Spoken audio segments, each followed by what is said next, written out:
Reka mbifurize igitondo cyiza, reka mbifurize kugubwa neza, mbifurize imigisha y'Imana ngo ikomeze ibane namwe. Njye ndi Emmanuel, iyi ni news line nk'ibisanzwe, murabizi ko ari ya makuru agiye atandukanye ariko noneho agezweho. Ubu rero agezweho noneho ni inkuru y'akababaro.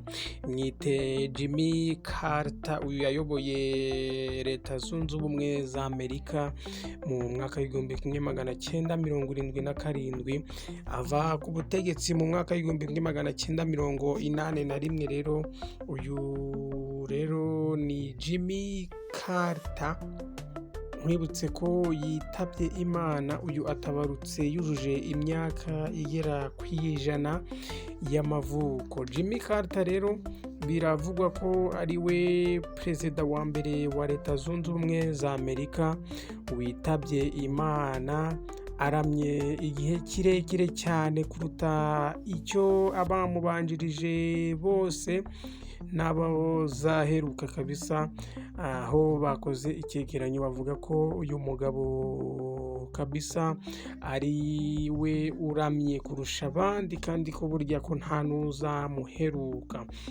Ni Jimmy Carter rero, uyu yabaye perezida wa Leta Zunze Ubumwe za Amerika wa 39. Ni Jimmy Carter asize abana 4. Uyu afite abuzukuru bagera muri 11.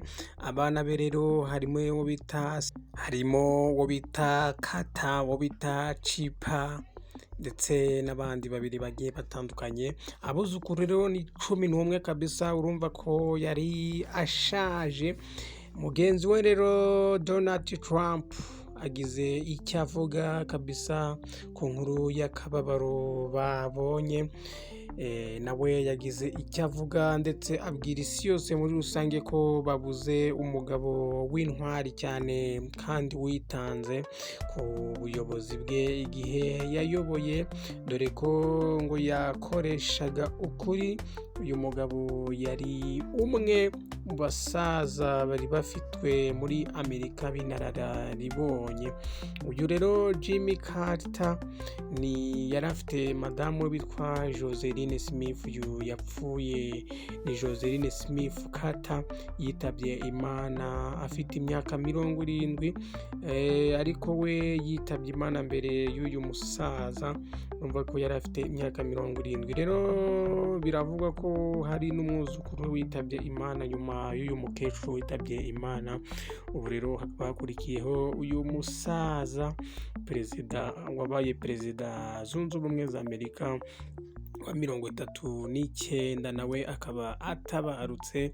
Twamubwira ngo Imana imuhe iruhuko ridashira. Gusa si uyu gusa, si Biden gusa wagize icyo avuga, ahubwo muri rusange abayobozi bagiye batandukanye n'abaturage bamuzi, bamwe ba kera bose bagiye bamutangira ubuhamya kabisa, bakavuga ko uyu mugabo yarangwaga no gufashanya.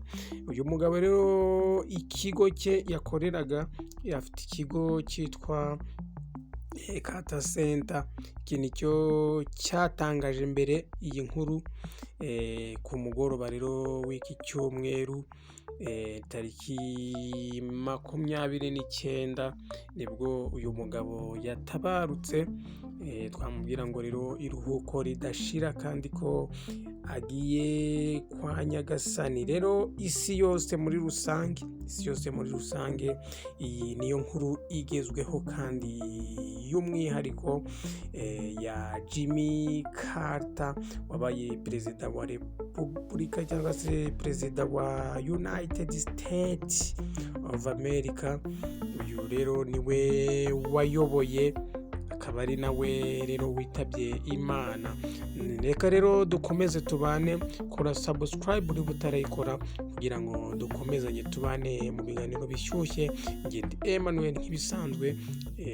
Ciao. Imana ibandindire kandi muzagire umwaka mushya muhire 2025 tugiye kwinjiramo. Njye ni Emmanuel, in Newsline. Ni ya makuru kabisa y'umwoto